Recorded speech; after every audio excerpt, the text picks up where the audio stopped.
বন্ধুগণ, নবীর কাছে প্রস্তাব কয় দফা? ভুলে গেছেন নাকি? কয় দফা গেল? কয় দফা?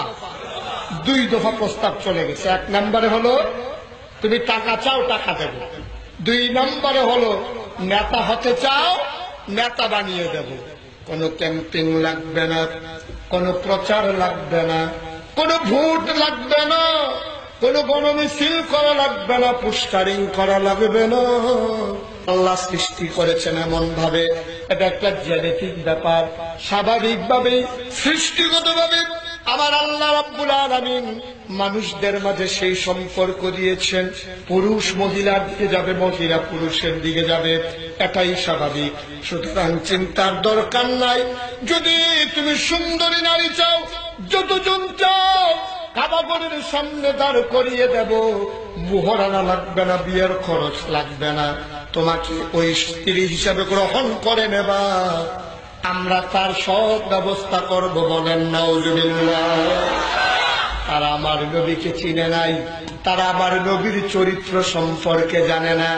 যেই নবীর 25 বছর বয়সে সিরাত ইবনে হিসাম এসেছে, যেই নবী যে 25 বছর বয়সে বিগত যৌবনা, 40 বছর যার বয়স, এর আগে 2 বার যার স্বামী বদল হয়েছে, ওই মহিলাটাকে ওই যৌবন অতিবাহিত হয়ে যাওয়া একটা মহিলাকে যেই নবীজি বিয়ে করলেন, তিনি যদি নারীর প্রতি আসক্তি হতেন, তিনি যদি মহিলার প্রতি তার টান থাকত, তাইলে 40 বছরের মহিলাকে আমার নবী বিয়ে করা লাগে না, ঠিক কিনা?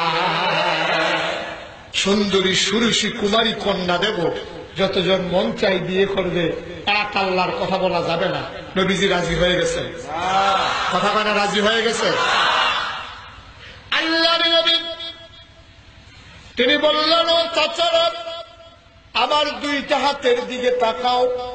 আমার নবী 2টা হাত বাড়িয়ে দিলেন, বললেন, এক হাতে যদি তোমরা সূর্যটা দাও, আর এক হাতে যদি তোমরা চন্দ্রটা দাও, ওই চতুর্দশী পূর্ণিমার চাঁদ এক হাতে যদি দিয়ে দাও, আর সূর্যটা যদি এক হাতে দিয়ে দাও, খোদার কসম দিয়ে বলি, চাঁদ দেওয়া যাবে, সূর্য দেওয়া যাবে। তারপরেও যদি তোমরা আমাকে বলো, আমি তোমাদেরকে শুনিয়ে দিলাম, চাঁদ আর সূর্য দেওয়া যাবে, এক আল্লাহর পথ থেকে আমি নবীকে চুল পরিমাণ সরানো যাবে না, যাবে না, যাবে না, ঠিক কিনা?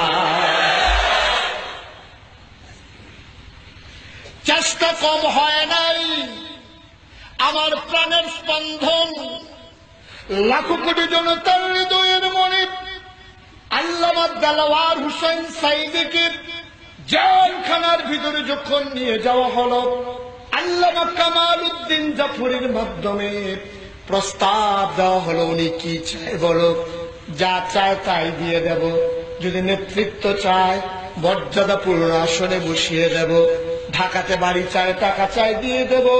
কামাল উদ্দিন জাফরি সাফ সাফ জানিয়ে দিলেন, আপনারা হয়তো সাইদিকে চিনেন না, এই মানুষটা ভেঙে যায়, মচকায় না। এই মানুষটা জীবন দিতে জানে, জীবন রাখতে জানে না।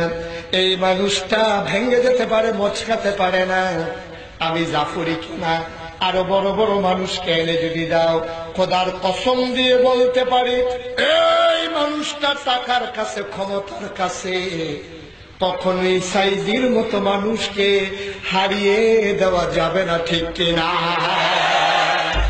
ওই 1500 বছর আগে যেমন করে নবীকে সরিয়ে দেওয়ার জন্য চেষ্টা হয়েছে, আজকে ইসলামী নেতৃত্বকে নেতা শূন্য করে দেওয়ার জন্য, ইসলামী আন্দোলনকে নেতা শূন্য করে দেওয়ার জন্য মিথ্যা অপবাদ দিয়ে যেমন করে মামলা হামলা করে জেল প্রকোষ্ঠে ভরে দিয়ে বাংলার জমিন থেকে ইসলামী আন্দোলনকে স্তব্ধ করতে চায়, আমরা স্পষ্ট করে দাঁড়িয়ে দিয়েছি, জেনারেশনের পর জেনারেশন যাবে, নেতার পরে নেতার বদল হবে, ইসলামী আন্দোলনকে থামিয়ে দেওয়া যাবে না।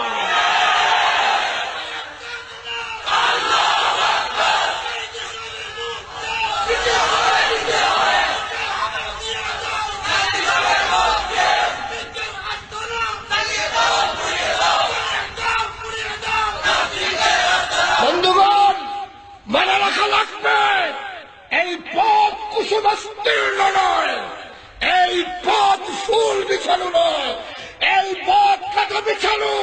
সাহাবারা যে পথে গিয়েছেন, আমরা জীবন থাকতে সেই পথে আছি, সেই পথেই থাকবো ইনশাআল্লাহ।